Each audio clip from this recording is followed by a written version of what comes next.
নমস্কাৰ নিউজৰ বাতৰিলৈ স্বাগতম জনাই ষ্টুডিঅ'ৰ মজিয়াত মই উৎপল দাস চাওক আজিৰ বাতৰি অসমবাসী ৰাইজে বিপুল সঁহাৰি জনাইছে সদ্য মুক্তিপ্ৰাপ্ত অসমীয়া কথাছবি সপোনে পাখি মেলে লৈ দৰ্শকসকলক গছপুলি বিতৰণ কৰিলে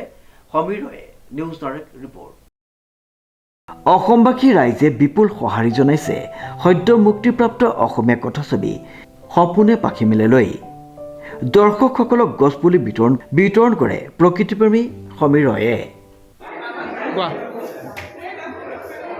নমস্কাৰ সপোনে পাখি মেলে নামৰ যোৱা 28 ফেব্ৰুৱাৰী তাৰিখে এখন চিনেমা অসমীয়া চলচ্চিত্ৰ মুক্তি পাইছে আৰু এতিয়া অসমৰ প্ৰত্যেকটো ছবিগৃহতে লাগি আছে আপোনালোক সকলোৱে চাব আৰু আহিব বুলি আমি আশা আজি প্ৰায় হাউচফুলে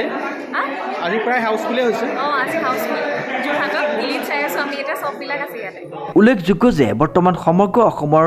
প্ৰতিটো ছবিগৃহতে ছবিখন চাবলৈ দৰ্শকসকলৰ হেতা ওপৰা পৰিলক্ষিত হয় সঁচাকৈ চিনেমাখন বহুত ধুনীয়া হৈছে আৰু আমাৰ দাদা পাপন দাই মিউজিক কৰিছে আৰু মই প্ৰথমবাৰৰ কাৰণে কৰিছেনে চিনেমাত নে আগতে কৰিছে এইবাৰ প্ৰথম আৰু খুব ভাল লাগিলে আৰু চিনেমাখন সঁচাকৈ ভাল হৈছে সকলোৱে চাওক আৰু সেইটোৱে আহ্বান চিনেমাখনৰ আজি চালোঁ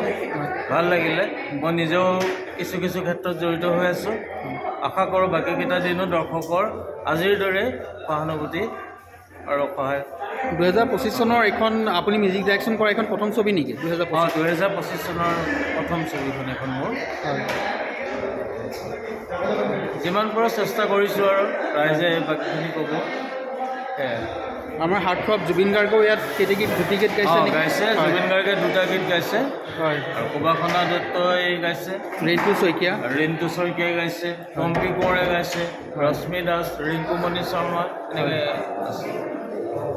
বহুত শুভেচ্ছা থাকিলে ধন্যবাদ সমীৰ ৰয়ৰ ৰিপৰ্ট নিউজ নাও।